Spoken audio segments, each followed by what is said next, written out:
Hi everybody, my name is Rosemary and today I'm so blessed to be in company of Contest Channel. Yeah, Uh-huh. this is Simon, Mhm. Context Channel, Mhm. and she's Limitless Reloaded Channel. So today is the 60th Madaraka Day for us Kenyan. What do you think? 60th. It's amazing. It's amazing. Yeah. Yeah, so happy Madaraka Day everyone. And since the day it's 6 now, and we were just looking at the speech of Mr. President, Right. and we thought to ourselves maybe we can go through it and look what is the impact of that speech for us common wananchis. What do you think? Exactly. It's interesting, and this debate is quite timely, really. Yeah. It's timely because he made a speech, and we should break it down maybe to our brothers, our viewers, and our sisters. Yeah, true. So that maybe we can share ideas of what's its implication. Yeah. So first of all, mimi nataka tuanzie na that tax that has been, is it 16% on makeups, eyelashes, fake beards. 16% inakuja kwa baby formula. How much is it? Can we check it? For tunasema makeup. Yeah, tunataka, I want us to discuss the makeup. Let me see how it is. Exercise beauty. I think it's about 16. Yeah, it is 5% exercise duty on makeup, on human hair, false beards, eyebrows, eyelashes, and artificial nails. So, what's my view? What's your view on that? As a man, I would love to know what is your view on this. It is interesting. At first, it's not the end of the world. It isn't. And these will be hard on ladies. It's going to be hard. But I think it's beautiful. It's high time that maybe we embraced that culture of bearing our burden, right? So if the products you use here only increase by 5%, it's not necessarily the end of the world. The difference will only be something little. Like if it was 100, it will be 105. So utasema wasichana waache makeup? Not necessarily hawataacha. And remember, talking about common mwananchi, very few common mwananchi think these are basic. But I know. Yeah, but it matters to really. Yeah, it's an increase that Kenyans must shoulder. Thankfully, it's not significant, and it's not basic. It's not something that somebody could get ill if they don't use. But it's good, like makes our people happier. Yeah, but it's not something that maybe people should be very, very angry over. Yeah. Because as we said, our country is at 60. Growing. Yeah, our country is at 60. We need money. A 60-year-old man needs, yeah, and a 50-year-old man needs money. Yeah. And there's no other shortcut. Yeah. He cannot eat at his mother's place. All right. Yeah. So another thing I would love to ask you, it's about is the house levy justifiable for us? Good. That's a very timely question for this time. And let me tell you, my sister, this country, we rise and fall as one people. Okay. It's not fair for some of us to be living in good houses, or maybe modest houses, while our brothers live in slums. Okay. Like, it's high time that we accept that we are our brother's keeper. Okay. We reject that competition mentality, that willingness to have some of us so poor, maybe so that we can be looking or laughing at them or something. Okay. So let's accept that there's people among us who need housing and they don't have a pay slip, and it is the responsibility of this government, which should work for the rich and poor, to give them the housing. So how will the government do it? Since this country, we don't have resources, and the former regime took all the loans, we don't have opportunity to take loans. So maybe the only chance we have is to bear this responsibility. Let us who have something to contribute. And importantly, note that it's not everybody. It's somebody with a pay slip will only contribute, and it's an investment scheme. Yeah. It means everybody investing now will be paid, and several times high. The president said that if you invest, what you invest will be double. but it was said if Yeah. if you want your money back, it's gonna be taxed again. Have you seen that? Yeah, let's say it will be taxed again as investment, Mhm. but as you said, it will be first doubled. Like there is a way that you contribute and the Mhm. government contributes. That money is used to build houses, but when you need it, you'll be given double. And Okay. so if they double and then maybe they tax you maybe 10%, you still have gained, but you'll have carried that moral responsibility of ensuring your Kenyan brother has a roof over their head. That's what I think. Okay. It's not I wrong. would also love to ask something about food. Yeah. There's tax everywhere, increased tax on Yeah. so many things. Yeah. But my question is, and my question stands for so many people. Yeah. We are wondering if the food prices are they likely to go high, or what is gonna happen apart from all these other taxes that are ongoing. Thank you. I like how you asked. The bad news is that the food prices are already high. We are feeling Of course. We are feeling it, and among them, the cost of sugar. It's so high, such that first we don't afford it. Yeah. And when those who can afford it still, we are told that there's a possibility that there's poison. You remember that scandal?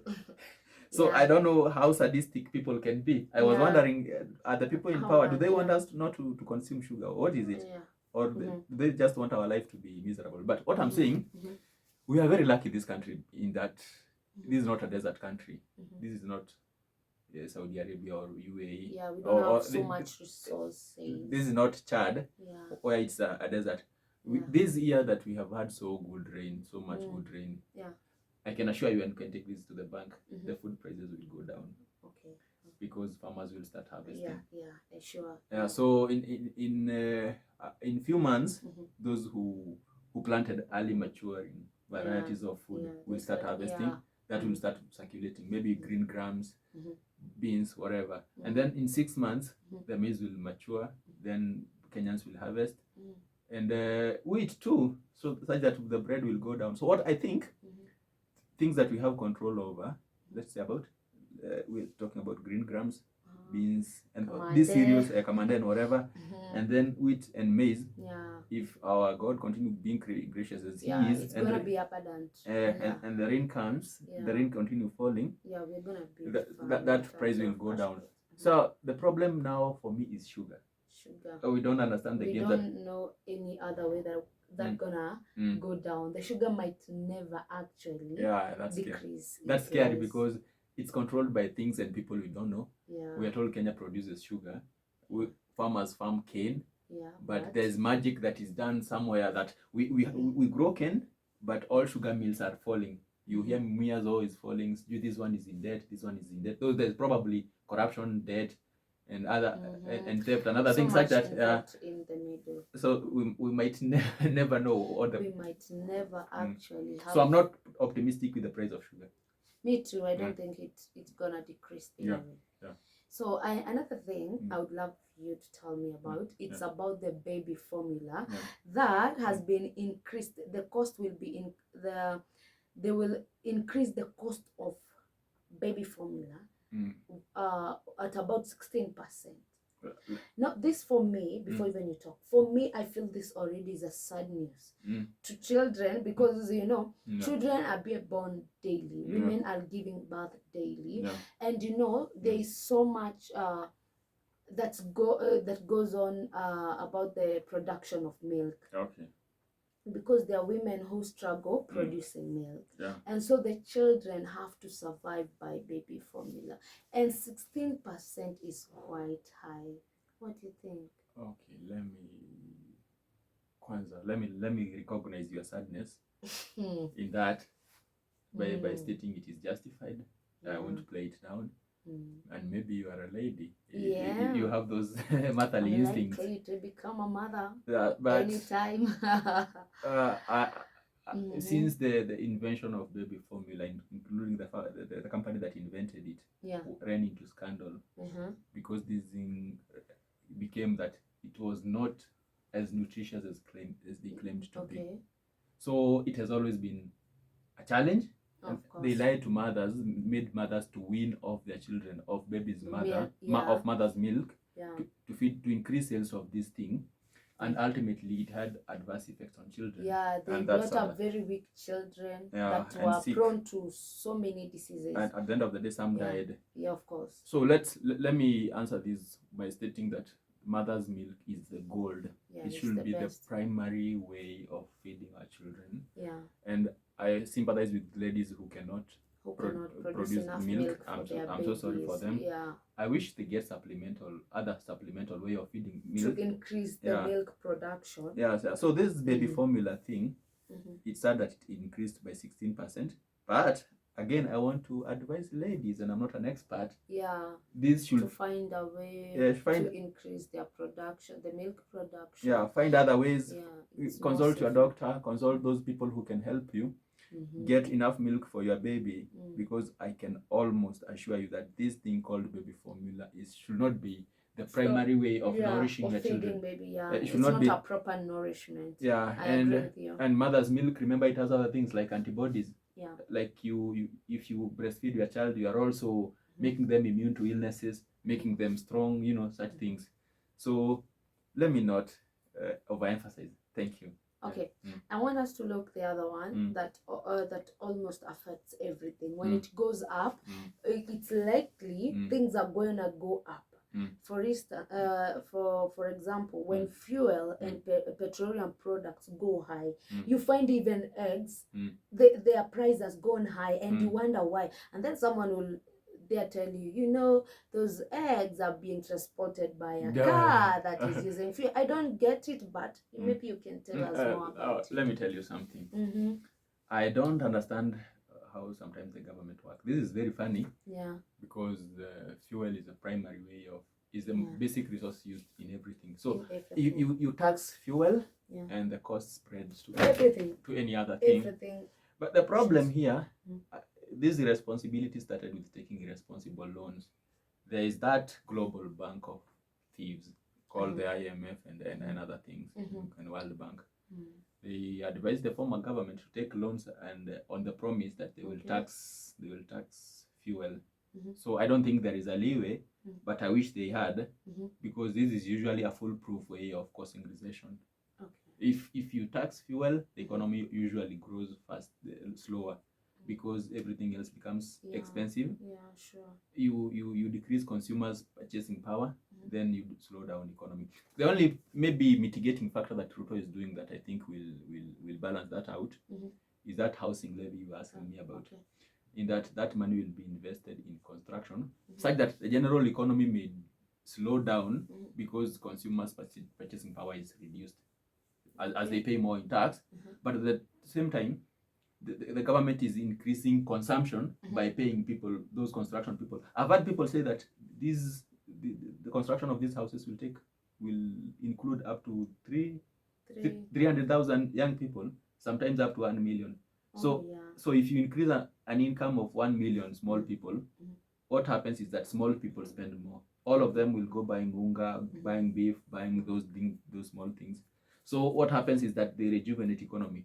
As you contrast this with during the COVID-19 joke, there are those people who pay themselves so much money, but rich people don't spend. They save that money, so it does not circulate. The economy slows down. Yeah, so I think that will mitigate that thing. Yeah. So me, the other one naona itapeleka watu sana. It's about the one. It's called the what is it? Turnover tax. Turnover tax. About, is it 3% on? Is it on Mamba Boga and those people who have a sales of 1,000? It's 3% turnover tax on hustler business. So business with 1,370 sales per day will start paying 15,000 tax per year.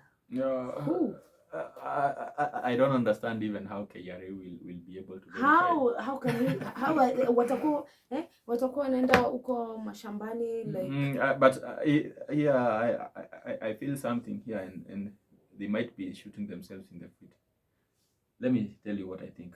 First, they might start taxing these on through mobile money transfer. Maybe if you register a business, you register a business, you What pay. if, that's why I think Wahindi are very smart, because they do only cash only business. This People are gonna go that way. this might force people to go back to cash Yeah. to hide their transactions. But now, when you're banking the money, you're gonna be asked there. No. Very few people use banks. But they have to come up with a way of making. This people looks are like gonna a pay joke. this. This looks like a joke.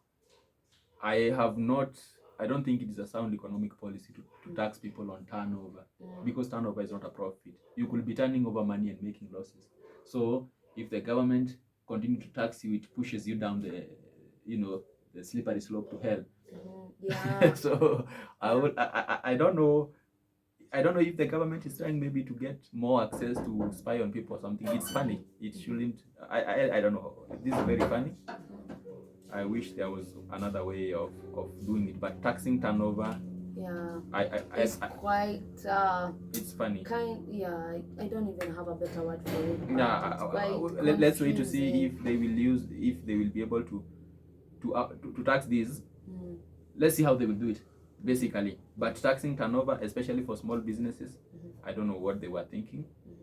Unless maybe they tax people at electronic tax register or something, but I don't know. I'm here to see if Mama Mboga will have that electronic tax register. How will that happen? So I don't think if there's I don't know if there's anything we should maybe. Oh, and by the way, Mandamano, you have just whispered on me. What do you think? Unajua watu wamejam, because I'm seeing like even online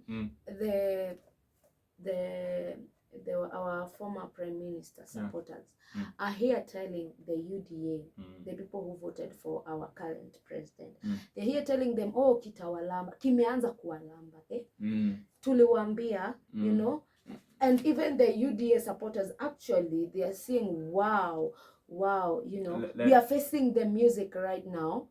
And you know, you can't go in another country. We are here. We are facing the problems with you people. And then they are facing the reality of the harsh economy, right?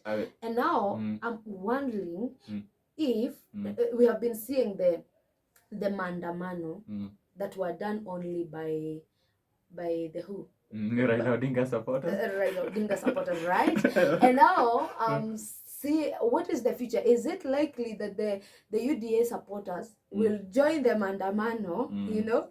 Because now, by the way, we are in a very funny place that people have never experienced. Let me tell you something. That you asked a really good question that I love responding. I love to respond that a whole year. Yeah.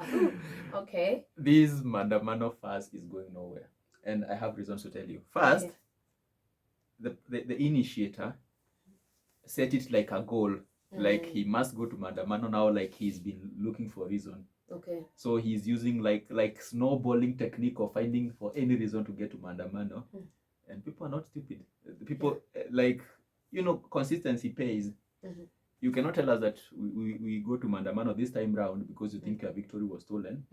Then before you finish that, you tell us, oh, because of the Yaunga. Before you go that, you tell us, oh, it's because you want the servers open. Before you go, you know, there is a way that you treat people, and everybody realize you are making fools of them.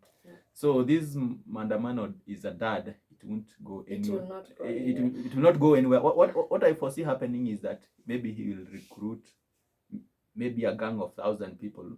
You remember, like the last mandamano was not mandamano. It was like a riot of 1,000 people that was following his convoy, causing trouble. We are yet to see how the government will respond to that. But the mandamano in the real democratic sense, like people rise up and stand and say, oh, we have this or that challenges. They won't, because this is our country. And most Kenyans, even if you hear them saying, they realize this is the burden we have to carry. Yeah. We don't have any other ways. And then again, maandamano in Kenya is very, very scaring. I have heard what Mr. President was saying, the way a car was burnt in Kawangware, the way a church got burnt. You know, yani, there were so many bad things ongoing. It's like people were waiting for this maandamano to happen. You know, they were like goons and they wanted to attack something, so they were waiting for those maandamano. So I think maandamano is an opportunity for people who are lazy to go and destroy things that, you know, have been worked for through sweat. So I think maandamano, for me, it's a no. We better find another way. Maybe we can find another way to speak to this president of ours and our leaders without us necessarily going for maandamano. And I want to remind you that even those going for maandamano elected an MP, if you feel aggrieved or something is happening, why don't you just write a motion and pass it to your MP?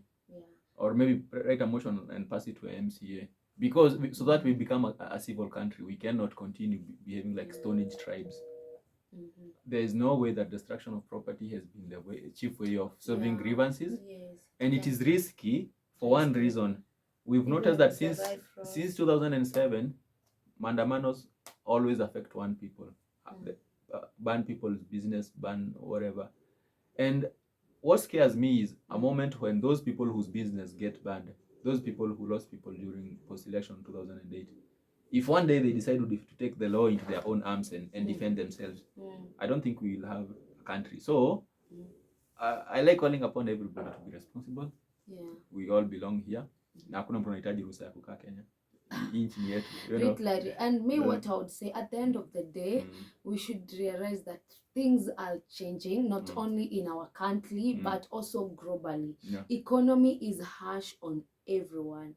Not only on Kenyans, but on everyone. So everybody has to come up with ways that you're gonna cover up this what is going right now. I want to tell you something and ensure you're gonna be okay. That's very important. I think the current policy of increasing government expenditure is genius. This is one thing that will keep Kenya afloat. If you drag behind as Africa. If you look at the comparison of the current times we are in, it is comparable to the Great Depression of 1930s and 1920s. All our trading partners are in depression. The UK is in depression. You know that? Germany is in depression. And if UK and Germany and then the EU are struggling, and then the IMF they are developed countries in that state. The IMF downgraded the growth forecast for Uganda, our greatest trade partner, and also for TZD. So we are in some kind of depression. So and during depression, business go down. So the only way that a president can help people is, you know, investing seriously in what do you call them, public infrastructure, and that's what FDR did in the US in the 30s and 20s, and it became very popular for doing it. So maybe our president is being courageous and doing the right thing. And sometimes we are here fighting it. And sometimes the right thing is not usually the most popular. Sometimes the right thing is usually the most unpopular thing. Of course. And most likely that is being, you know, clumped to no, we don't want this. But I think at the end of the day, it's gonna help us. What we need to do as a person, you have to check on yourself that you don't fall onto this depression. Find a way to just make sure you'll be okay. All right. Just make sure you have food on your table. Good. Make sure you have food on your table. Don't die. Depression. Ensure you work hard. Kama uko na kashamba ucha, panda vitu. Anza kuinvest hata ushago. Kama unakuwa na ka place, enda ulime, leta na upande kitu kama cereals zenye uta affectwa sana na market, such that mabroko akataka kununua you store. And like carrots and nyanya manze utabaiwa 10 bob hapa per kg, and it will be very sad. Kama and you're gonna fall into depression. Kama uko na opportunity ya kulima, kuna kashamba ucha, fanya hiyo kitu. Fanya kitu naweza store in case mambo iende south, you'll always have something. Keep potly because like say price their eggs mandatory. If you have your own potly that you can have some eggs of your own and sell some, it's good to, even if the price will go down, at least you have yours for eating. That's what I would basically say. Yes, and thank you so much for staying with us. We were just going through it, you know. Tulikuwa tu tunapitia hiyo speech. Freestyle, sio? Freestyle. Yeah. I hope you like it, and if you like it, please put a like on this video and tell us that you want to see more of us. Exactly. Na nyi rende yangu ya context channel, kindly please like and subscribe. Turn on the notification bell. Yeah. Na nimewa promise content takuwa tu muhimu. Takuwa mata. Yeah, we are just starting out. Actually, I have only 8 subscribers. Please take me to 100. Take me to 100 subscribers, and I'll appreciate. Okay. Yes, because I know you will. Thank you so much for joining us. Till next time. Bye.